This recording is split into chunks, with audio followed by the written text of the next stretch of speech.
right, so our next keynote speaker is David Bornstein. He's a journalist and author who focuses on social innovation.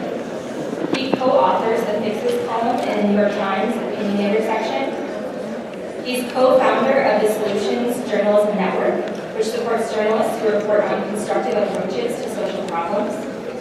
And he's authored several books, including How to Change the World, Social Entrepreneurs, and the Power of New Ideas. So we feel really lucky to have David here with us today. So welcome.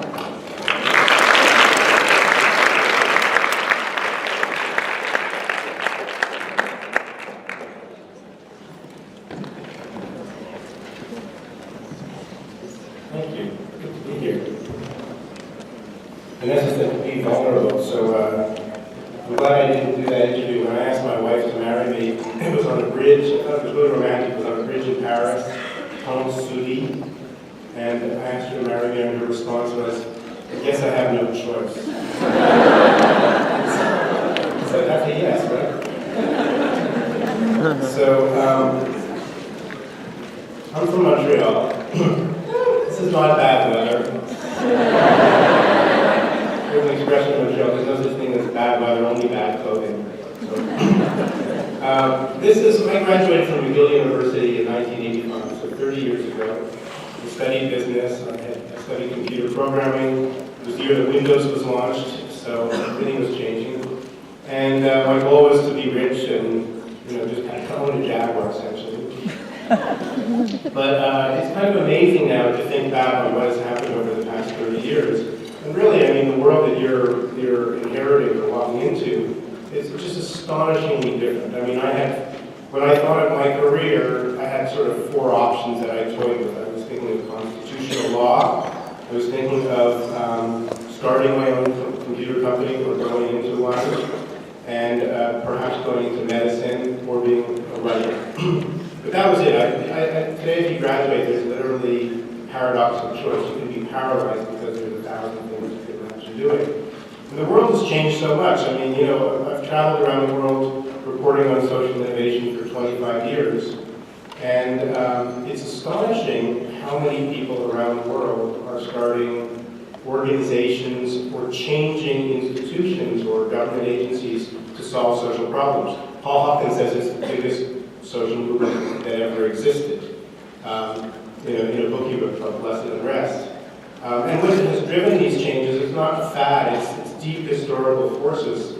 The women's movement going back the past century, the spread of the middle class globally, the spread of higher education and literacy, more people living longer because of vaccinations and oral rehydration, all sorts of other health distribution efforts.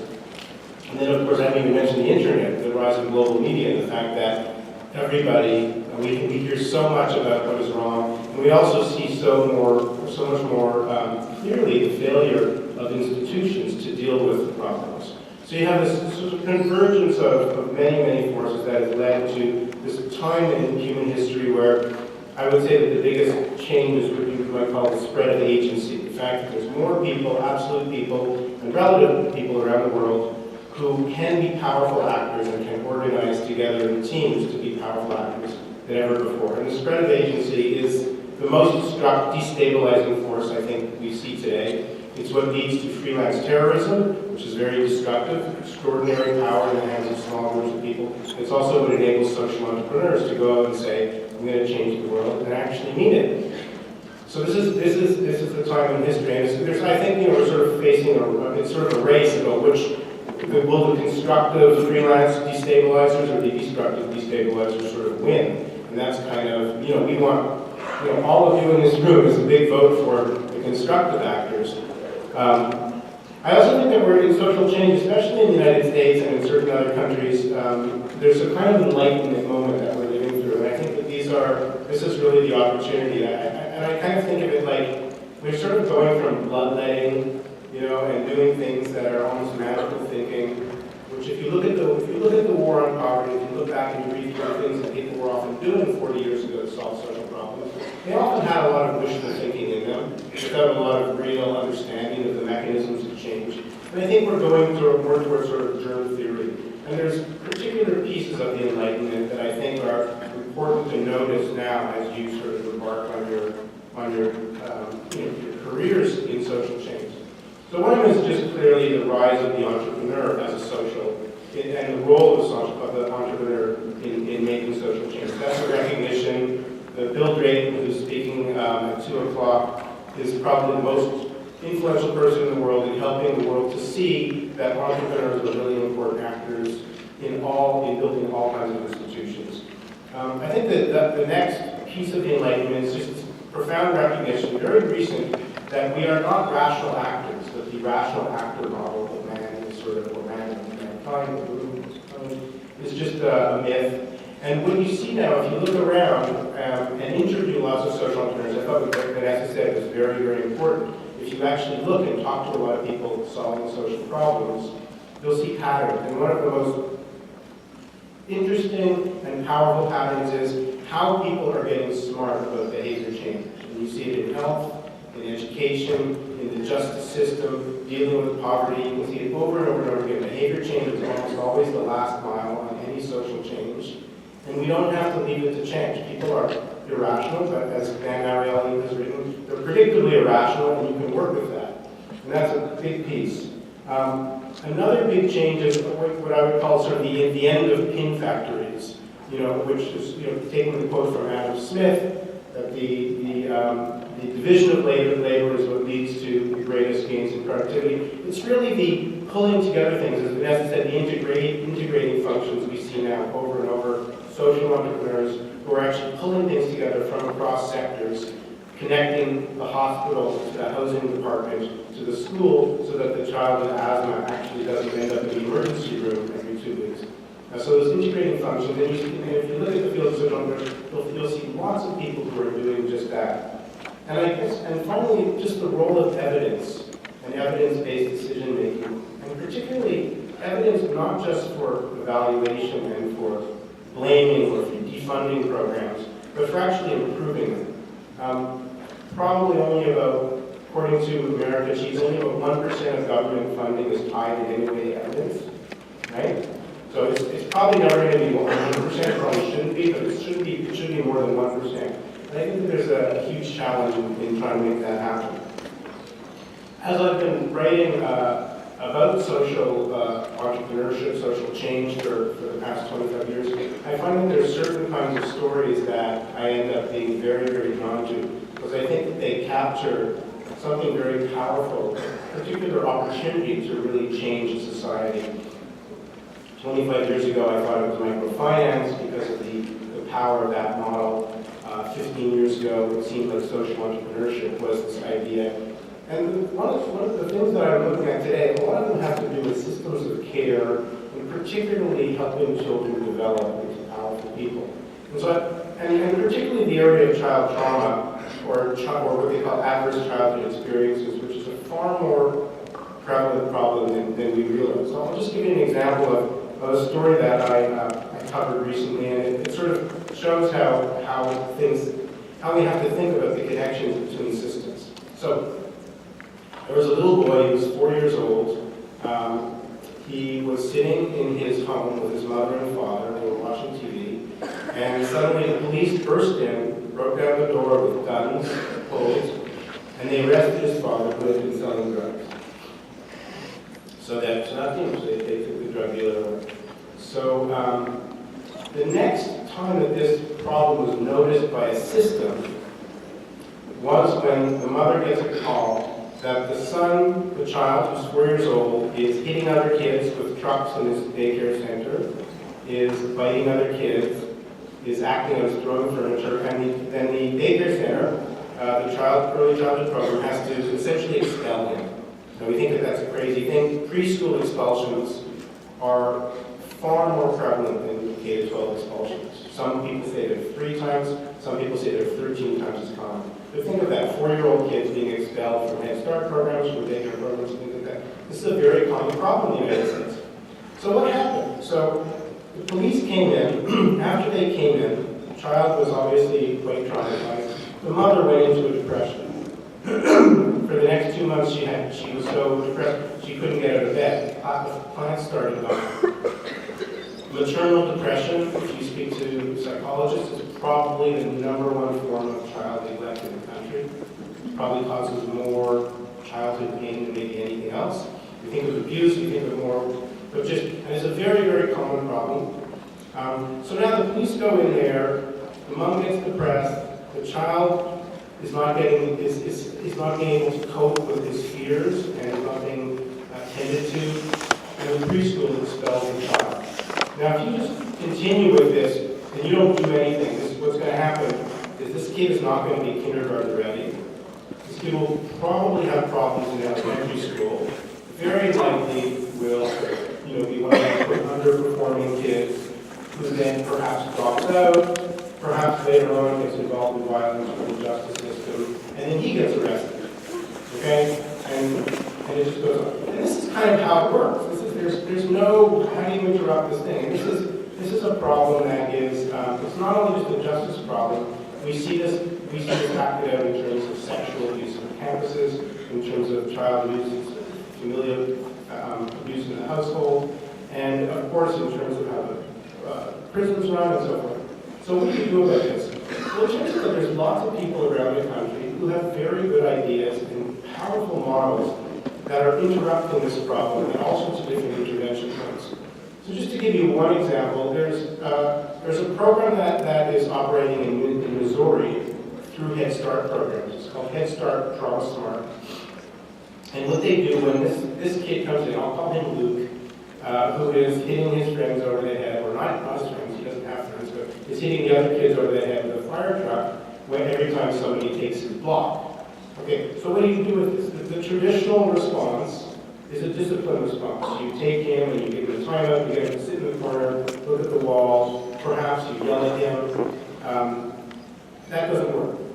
Because the children who have been traumatized, who have had adverse childhood experiences, and in Head Start programs, 30–40% of the kids, maybe more, 30–40% of the teachers, the bus drivers too, the parents of those kids, they've all gone through the same experiences. So how does it get interrupted? They're all pushing each other's buttons over and over. So it turns out that there's actually things you can do to help kids calm themselves. For example, this kid Luke, what you can do, there's sort of 3 things that are very, very core in these programs. So the first thing is when Luke is melting down in the class, the first thing you do is you look at him and you notice him. You let him know that you really see him and you get him. You say, Luke, I don't think I've ever seen you so angry. Your fists are scrunched up, your eyes are really, really tight, and I can see that you're really upset. I can see you're really upset. As soon as you do that to him, he actually can calm down a little bit because he knows he's being held by you in some way. And then you can make him feel normal, because all his life, ever since he's been behaving this way, people have told him he's wrong, he's bad, there's something wrong, what's wrong with you, is what he's heard over and over. So you say, I'd be really upset too if somebody stole my block. That's mean. Okay? And then you say, but there are things that we can do when we have our hot body feelings. We can go and sit in the calm down corner. We can eat a crunchy snack. We can go and get the mail for the classroom. We can play with the Gumby doll or the Velcro. It's remarkable how many things have been integrated into this program.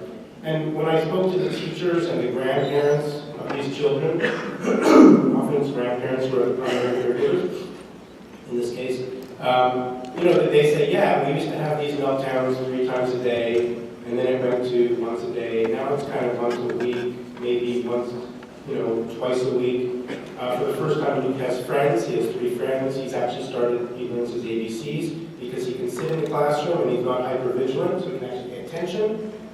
So what you've done by teaching the teachers how to respond more effectively so that he can self-regulate himself when he has these feelings is you've changed the trajectory of his life at age 4 from a very downward, depressing trajectory to one where he has the opportunity to actually discover how to learn. These kinds of stories, you see them, there's public schools in Brockton that are applying these techniques to reduce office referrals in the K-12. You see them in high schools too. You're beginning to see them get into the social services, but it's just the beginning. It's like where microfinance was 25 years ago. It's just the beginning of a profound insight that there's a whole different way to deal with all of these problems that we've dealt with, harsh discipline and punishment, and loaded up our jails, and made all these people really unable to be fully active citizens. The reason why, Vanessa said before, her point is profound, that the missing gap today in social change so often is not, we need all of you to go start new organizations. I mean, that's, every social entrepreneur is thinking, what should I start, what should I go and do? But in fact, what's missing most often is, how do you find things that are working in one place, like this in Missouri, and make sure it gets to all the other places it's needed?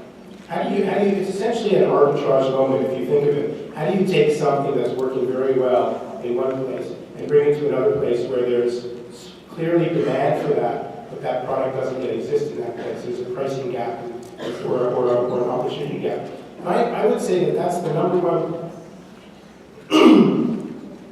role today for social entrepreneurs, to map out the innovative landscape that is the ideal landscape, and to try to understand where those ideas need to be, and figure out how to get them in those places. It's very much a distribution channels kind of mapping system.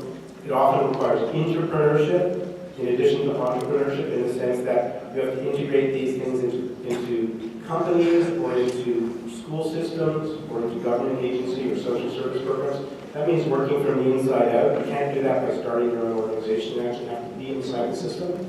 How many people here plan to go into government?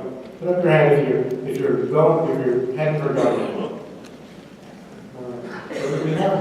We might have one or two. Okay? But it's interesting, right? We think we're in the field of social innovation. We want to change the world. And no one here wants to do anything with government. Government is big. Government is the IPO for social change. I mean, that's where a lot of it happens. Reimagining these systems of care is really profound at this particular time because of the demographics we're living in. It's an aging society, it's an aging world. The whole world is graying. And I'll tell you a personal story. Last week I was in Montreal for the funeral of an old friend of mine. He was a guy named Andrew. He was my age, 52. We met, we became friends in grade 2, when we were 7 years old. We did our first projects together. Fossils and Bobby Orr were the two first projects I ever did with Andy. So Andy was he was a lovely person, one of the sweetest people I ever met. He was handsome, very lighthearted. The women loved him in his 20s. He was very, very popular. He was just a happy guy. And then he got a brain tumor when he was 26, the size of an avocado that was removed. And for the next 26 years of his life, the last 26 years, he had this kind of downward, steady downward decline, where it was just a continuation of steady losses. Initially, not really being able to work, and then having trouble getting around and walking, and then not being able to walk at all, and ultimately, towards the end, really not being able to do anything at all. And what I saw over time was that his social circle really shrunk. His friends, we all got busy. I moved out away from Montreal and moved to New York City. Other friends of ours got married, they got busy jobs, their kids. And so the people who had time to visit Andy, his family visiting, his friends, they didn't have as much time for him. And so his social circle shrunk. But we had one friend, a guy named Lloyd. He's a very interesting guy. He's a defense attorney, hard-boiled, unsentimental person. He, for the last 15 or 20 years, probably visited Andrew once, maybe twice a week for 15 or 20 years. He never let him be unincluded. Whenever the boys, the old high school friends were getting together to go out for dinner or have a drink, it was always Lloyd who made sure to go to Andy, get his walker or his wheelchair, put it in the car, make sure that he came out. He never forgot. When I would go to Montreal, I'd be visiting my parents. He'd always say, why don't we go see Andy? He would remind me, because I was in my world of social entrepreneurship, and writing, and all these things, and visiting my mother and father. And Lloyd was always like, no, let's not forget Andy. And so for 20 years, he had him included in every situation. It was really remarkable. And when I saw Andy, the last time I saw Andy, he said to me, if it hadn't been for Lloyd, my life would have been unendurable. It was the strongest thing he ever said to me. And I thought, and Lloyd was very creative too. He wasn't a traditional social entrepreneur, but at a certain point he created a music production company. And they started bringing musicians into Montreal, people like Jimmy LaFave and Richie Havens and John Prine, old-time guys. They'd rent out a club, they'd get a couple hundred people, they always lost money with every concert. Urban social enterprise. But it was named after Andrew. Andrew's nickname from his 20s was Billy Bob, so the company was called Billy Bob Productions. And Andrew had a key role. He was the ticket collector, he sat in front, he was the person to welcome everyone. He always baked a whole bunch of chocolate chip cookies and handed them out at the concerts. And this whole thing was created to create a situation for him to really be involved in. So, and I think, I was thinking so Lloyd's friendship for Andy is the purest expression I've ever seen of friendship in my life, that I've ever known.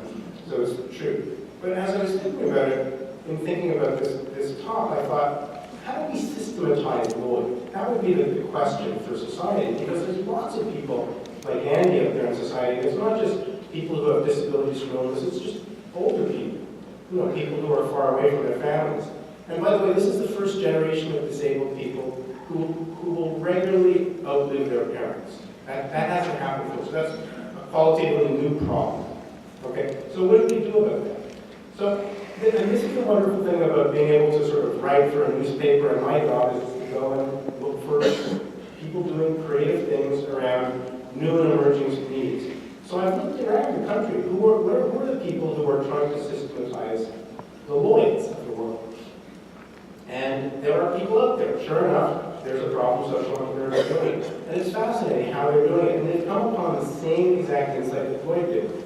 The way for Andy to have a bearable, maybe even enjoyable life for parts of it is to have a circle of friends around him that he's never let out. That's the only way for people to really, we are social beings, we live on social relationships. So how do you construct those things? So I'll give you an example. So for example, Alec Mansky, who's an Ashoka Fellow, and his wife Vicky come up. They had a daughter who had a disability. She was born with Down syndrome, and they had the exact same problem. So they set up a circle of friends for her because they didn't want her to be isolated when they got older. They then formed a group, and they found that there were many other parents. So they set up circles of friends. They showed people how to do it. They actually created a blueprint to set up a circle of friends. It's like a recipe. It's like an IKEA bookshelf, how to do it. Care circle around people. And they've done this with hundreds of people. And then they saw in Canada that actually you need money to do some of these things. People need money. So they actually set up a registered disability savings plan in Canada, which is for disabled people, so that they have their own, just the way you can save for your kids' college education, they can save for later life. The United States doesn't have this yet, but it's a legislation that's pending. Very important one. Then they actually went further and they said, how do we do this? How do we get thousands or hundreds of thousands of people to be able to do this? So they created a software platform called Tyze, T-Y-Z-E.com. And the idea is it's sort of it's a package, it's an application that you can then sign on to. It's a social enterprise. Some people have to pay, but other people can use it for free in order to do all the things, to coordinate all the stuff that Lloyd was essentially doing with his cell phone for the last 20 years. And by the way, Lloyd has never used a computer. He's the only friend I know who does not have an email address. He does everything by phone call. He's a real old school dude. So now you can see how this is happening. And if you look around, you see that there's lots of people who are actually trying to focus on these integrating functions, essentially taking these care systems that are so broken and so out of touch, like Lift Communities. Kirsten Lodell has done wonderful work with that. Essentially doing what the government social services do so poorly with student volunteers. They do them with much more love and kindness. They essentially do the same thing that the unemployment office is trying to do, or the housing office, but they do it in a way that's done with real hand-holding and help. And they help people develop their confidence and come back. Rebecca O'Neill, who started Health Lead, she was a Harvard grad. She's created these a network of family help desks in hospitals around the country, or different cities around the country, where students also come in there to manage these help desks and help families who are in need, who come in because their kids have asthma or health problems, and have housing problems, and have all these other social needs, and they integrate the services in the family help desk. And these are staffed by students who are often, first or second year students. A lot of them are pre-med or whatever. And I remember interviewing one of these pre-med students. She said something to me very powerful. She said, they tell me when we prescribe medication, it will often say you should take with food. She says, but there's lots of people, the doctor never thinks to ask, do you have food for all 30 days this month, if I'm going to give you the medication? She says, when I'm a doctor, I'm never going to forget to ask, do you have food to take with this medication that says take with food? And if not, I'm going to make sure that you're connected to those systems. So bringing that level of integration and intelligence into our social service systems, I see it happening all the time. I think it's the next 50 years of work, at least in this country, where we have strong systems. Very different in countries like Bangladesh, for example, where the social entrepreneurs very often are the systems. The system itself doesn't exist. So we talked about, I think I want to talk about three major challenges. I mentioned two of them already. I think this idea of how do you distribute ideas, how do you get them from one place to another, is very important. And I would encourage you to look at some examples that I think are particularly important. So one of them is a network, a campaign called the 100,000 Homes Campaign. So many people here don't realize, but we're actually making a lot of progress against chronic homelessness in this country. There are a couple of cities who have actually announced that they have no more homeless veterans. Phoenix was the first one to do it, and I believe New Orleans has just done it. Okay? Salt Lake City is making tremendous headway about homeless. Washington, D.C. increased the rate at which it places chronically homeless people by a factor of 10 over a 4-year period. So how do these things happen? Well, it turns out that there's this campaign called the 100,000 Homes Campaign, and what they did was they developed a process for housing chronically homeless people. The woman who led this initiative, who was a graduate of West Point and would be a great person to speak here, she was a sergeant, and she basically said, we got to think about this like we do in the military. We got to identify our high-value targets, and we got to check them off the list one by one. And so they've created a process of going into the city. They get 200, mostly young people, to go out early in the morning from 4 a.m. to 6 a.m., 3 days in a row. They canvass the streets where people sleep. They give them a $5 McDonald's voucher. They ask them 10 questions, and they find out who this person is. And so this person is not homeless. This person is Maury, 62 years old, end-stage renal failure, has had a drug addiction, can't ever get housing because his dog is smelly. Okay, that's his problem. And they name that problem, they find it, and they basically make a list of all the agencies who have buckets for different things, and they just do a matching process. And they reduce the time it takes from 6 months or 8 months down to 2 weeks, and they house people. And once people are in housing, you can do things with them. You can bring services to them. They can take drugs for diabetes because they have refrigerators. I mean, you can do so much more for people in their house. So they do that, and once it started working, they did it well in New York. Washington had a lot of success. A few other cities had success. And they said, we have to map these solutions. So they created this campaign to say, let's make sure the knowledge gets to all of these communities so that Washington can teach Baltimore, and then Baltimore can teach Salt Lake City, and Salt Lake City can teach, and so forth. And so this campaign declared that they had actually housed 100,000 homeless people late last year. And they have it tracked by communities.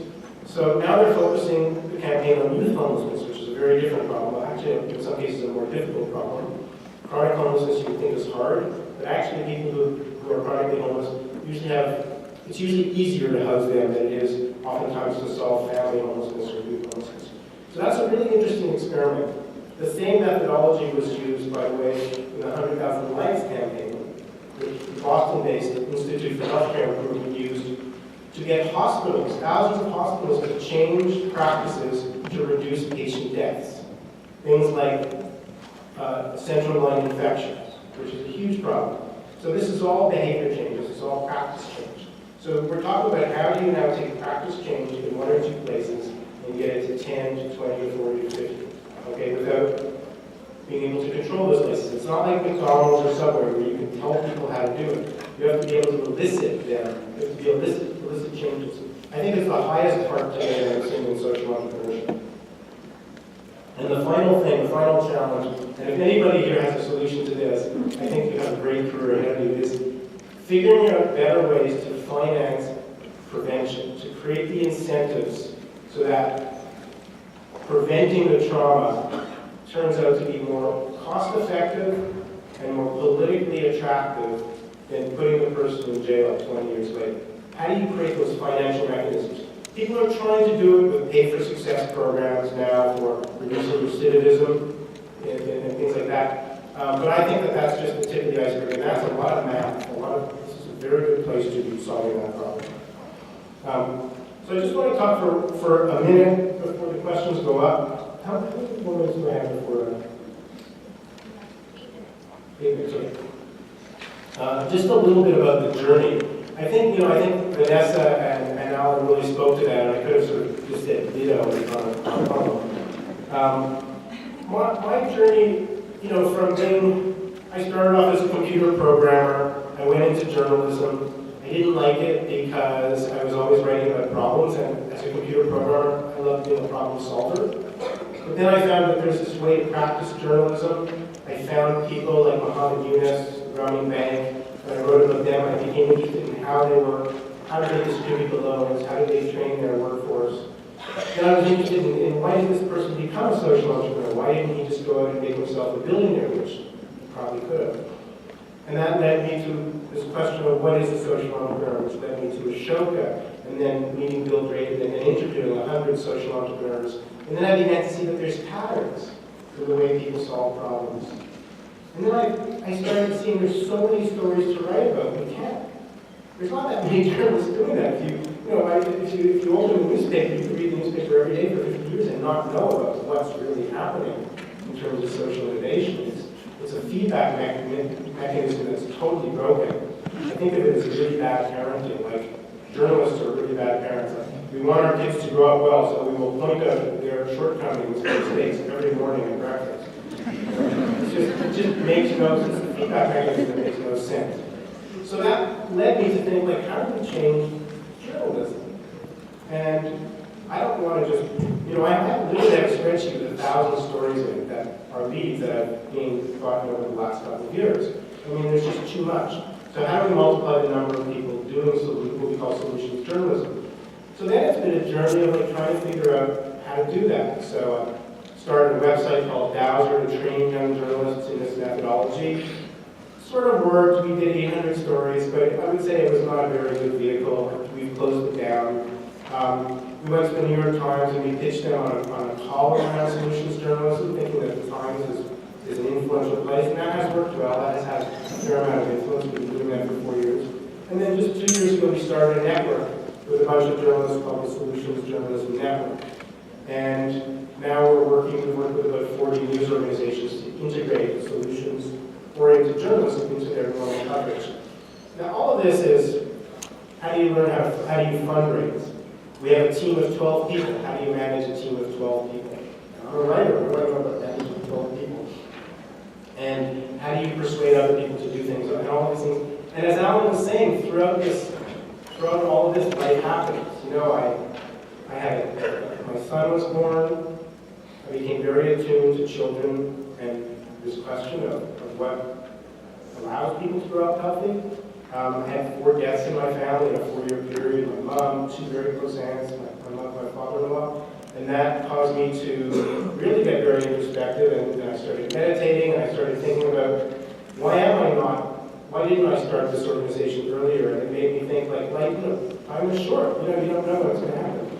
We were all shocked about David Carr just yesterday. So I thought, if I'm going to do this, why don't I do it now? Let's start this organization now, and if we fail, we'll fail, but we'll do it. So I don't think that there's much, this is the iterative journey. It's, what I found, I guess, is the most profound thing is that capacity grows. It's not fixed. As you do the work, you discover you can do the work and you can do more. As the tree grows, it can support a heavier limb. And it's the same way with social entrepreneurship. So beginning is very important. Trying to imagine in your head before you do it, it can be very, it can actually be the thing that can be very paralyzing. You really just have to begin, and it comes with the doing. That's what I found. There are a couple of lessons, since I've been writing about this for 20 years, that I could share, sort of like takeaways. So it's just harder. So one of them is just, it's important to load up your head with lots of examples of how people are being innovative. I mean, you know, I would say the thing that the brain does better than anything, the reason why a 5-year-old can walk better through the woods than the best robot, or can decode language better than a computer, is because we're so good at pattern decoding, pattern matching. We see patterns very, very quickly. But you need to load up a system in order to be able to see patterns. You need to have lots and lots of examples in your head of the different ways people are doing things, so that you can say, oh, these are the insight, I can see what's right. So that's, I think the case study model is very, very powerful. There's not enough case studies of social innovation. I would say self-educate, your apprenticeship is really to learn about and to really hear, you know, like what Vanessa and Alan did, going across the country and interviewing people, to really hear and so you have loaded up yourself so you can spot those patterns. I think it's really important to be able to say, if you're interested in a particular issue like water or water waste in agriculture or improving a foster care system or whatever, what are the top 5 innovations today that are changing that system that you think are the most important things to focus on? And what are the 5 things people should stop doing immediately? It's good to be thinking along those questions. If you ask yourself those questions, it'll be guiding you in your search process, and it will help you load up your head with those patterns. I think the most important thing is to choose great teachers. I was lucky to fly to Bangladesh and spend a year there and have the opportunity to ask Muhammad Yunus 1,000 questions. And then I had the same opportunity with Bill Drayton. And I've learned so much from them and other people, Tina Rosenberg, my colleague at the time, and Susan Davis. I think the most important thing that I've done, if I've done one thing smart in my life, is that I've chosen really great teachers. And I've made sure to sort of sit at their feet and really listen to them. And then Drayton particularly said something to me that stuck with me. He said, social entrepreneurs is at essence a mass recruiter. Your job, if you're in this business, is essentially soliciting, pulling other people together and listening and trying to create platforms, as Alan said, to unleash what they can do. It's not what you do, it's not what I do, it's what we can do. And then creating that, helping people get that permission, helping them with the permission to be more creative, to be bolder, and also really removing obstacles, you know, that prevent people from taking steps and being bigger than they can be. That's a very, very good thing. And Yunus said something to me years ago. He said, to be effective in social change, you have to get over your inhibition of repeating yourself. You literally will have to, if you want to do this, you have to repeat, you have to say the same thing over and over and over for 10 or 15 years, so that the people in your own organization are rolling their eyes, like there it goes again. You use the same metaphors or analogies if they work. I've heard Yunus give maybe 100 speeches, Drayton give 100 speeches, he'll give it today, and I know exactly what he's going to say. So, not bad.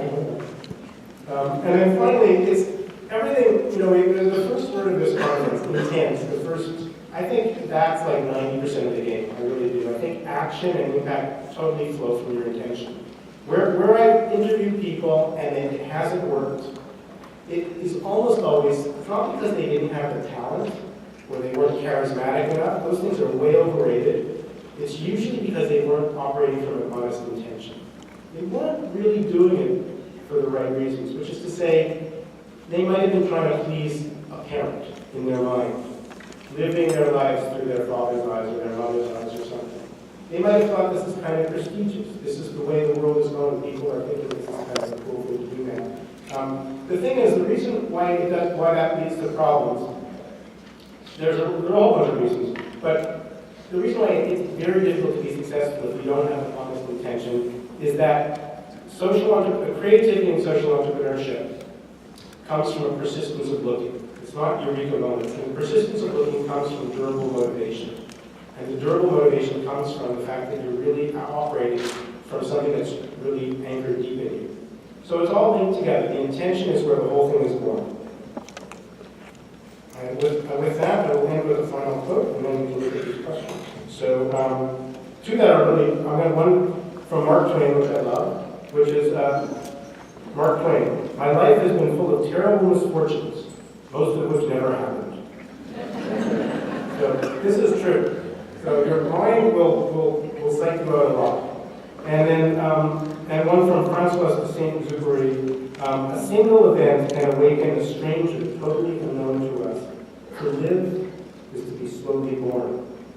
So I wish you luck in your birth. And we'll look at the questions. Thank you very much.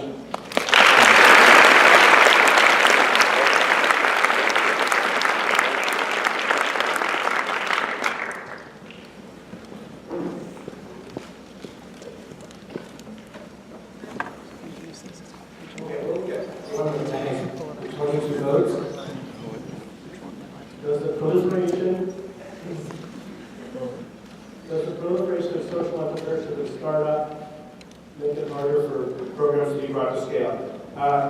Yes. I don't know if it makes it harder, but I think that, what we're really talking about is the allocation of talent and really what the nature of the problem is. You can think of an economy that has many cottage industries, but no dial tone change in some sense. You can think of it as sort of like many small roads, but no interstate highway or something.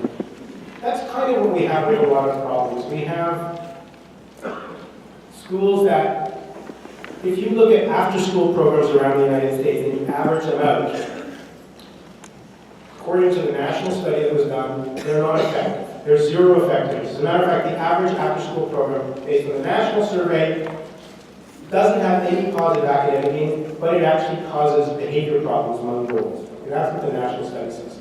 If you actually disaggregate that and you look at the best 10% performing, they're getting really good academic gains. The best 10% get maybe 2, 3, maybe 4 months of academic gains. So now, if you were running this business, what would be your job? You're going to have like 100 salespeople, 90 are doing lousy, and 10 are breaking sales records. What's your job? In the journalism field that I work in, our job is punish the 90 and actually find the 2 worst and do an investigation of them and sort of shame them on 60 days. That's what we do. We find the worst salespeople and we call them out. They're bad people. It's all morality. It's ridiculous. But actually, if you're running a company, you say, oh, let's get our 10 salespeople to teach the other 90. And maybe some of those will learn new practices and they can come up. So that's exactly why this is a problem. When everybody's starting something new, they're not really doing what needs to be done. What needs to be done is often to take the knowledge and make sure that that knowledge is being spread.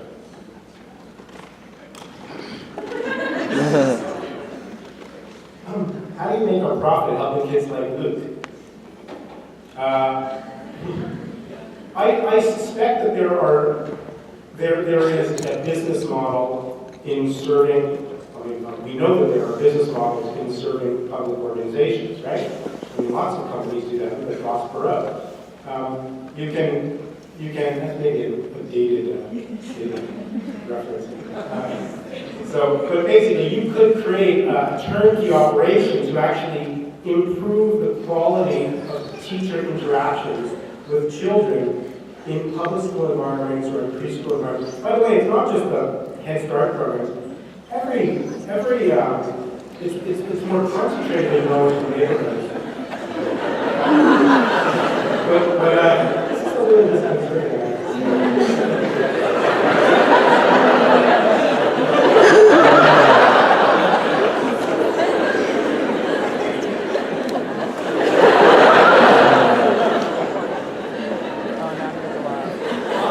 Okay, so I'm going to answer the one about writers. I'm not going to answer the one about why did she marry it. I will answer that.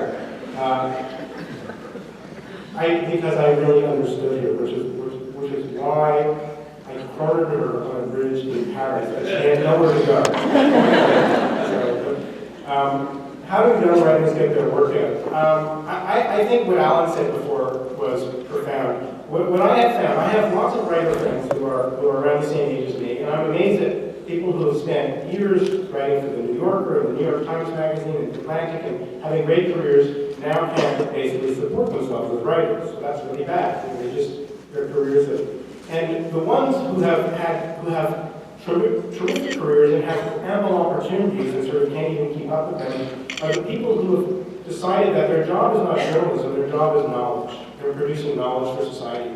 And knowledge and journalism are very different things. It's kind of funny, but I'll give you two numbers. One of them is $50,000, and the other one is $19.95. So the first one is what people will pay to go here. It's probably even more, but I'm just going to say that.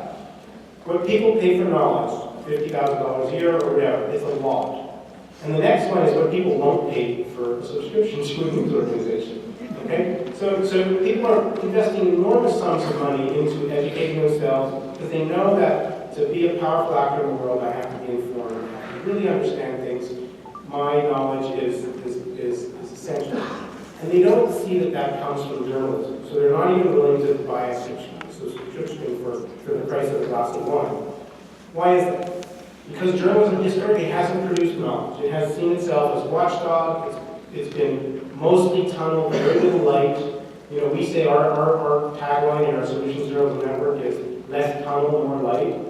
And the idea is that if you're a journalist and a writer, and anyone who's a writer can do this, and you become, as Alan said, an expert in your field. If you say, I'm going to map out this particular area, I'm going to be one of the most knowledgeable person in the world around this particular subset of a solution, and I'm going to continue to cover things and write about things and blog about it, you will become very valuable to the world. You will not only be able to sell your stories, people will ask you to give speeches, like me, people will ask you to consult with the boards of directors of their foundations. They will study your work in universities. And it's a very, very different thing. So in some ways we're talking about changing the product in journalism, moving from, you know, Maxwell has instant coffee or something like that to a chai latte.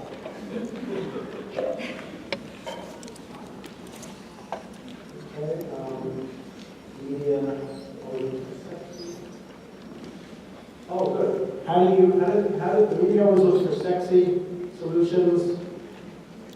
How do you remain focused on the real thing? I would say, I would answer, I'll reframe that question. How do you get the media to pay attention to non-sexy ideas or non-sexy solutions, which is a hard thing.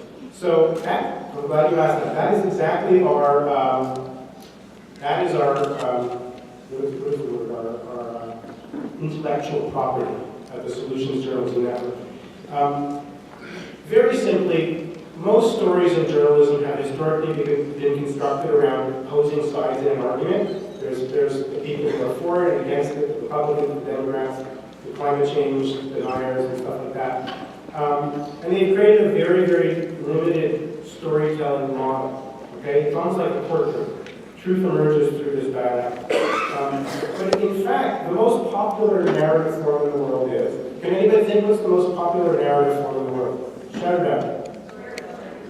Well, storytelling. What kind of stories? What? Music. Detective stories. Detective stories. Agatha Christie, Sherlock Holmes. The detective story is in every culture. It's always the bestseller. You can look at Harry Potter, by the way, as a detective story. I mean, even though it's an adventure, it's a mystery. But basically, I read 4,000 pages of that to my son and my wife. We all sat on the couch together and were rapt.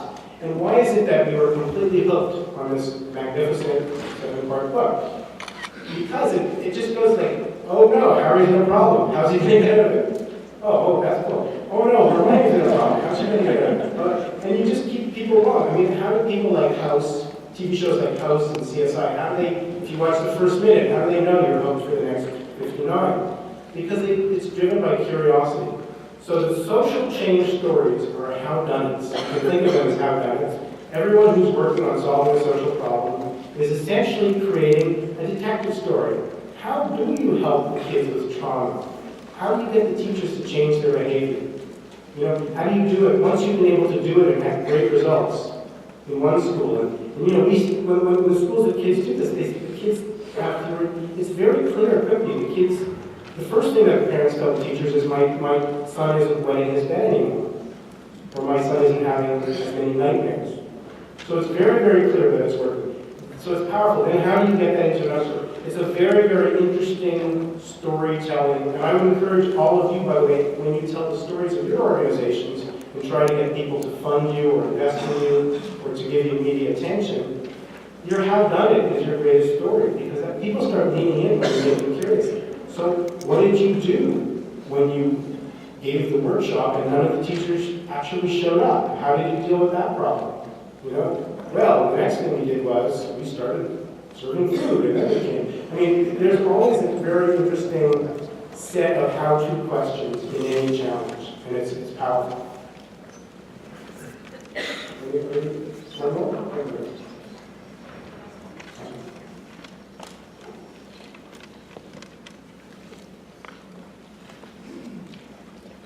What's the role of technology? In facilitating human-to-human caring, that's such a good question.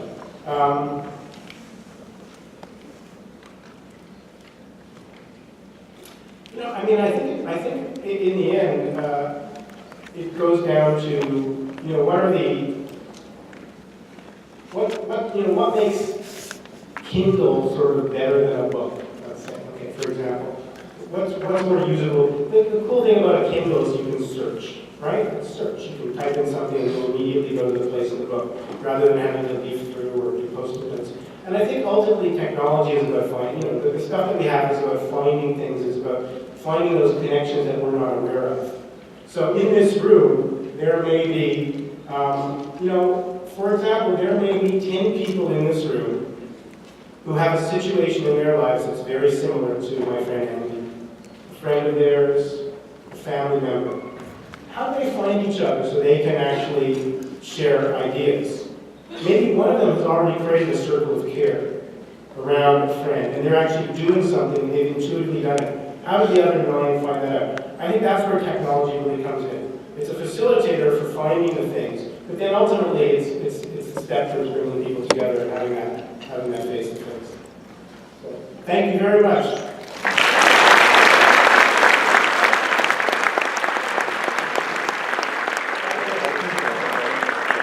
In the spirit of being vulnerable, as Vanessa said, I thought more people would be wearing jeans. I mean, I think it's Saturday morning.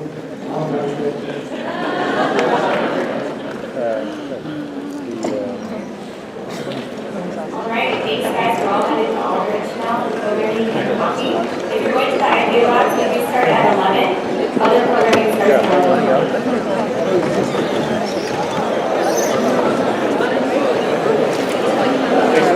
Yeah, absolutely. It's hard to come in and not know what's going on.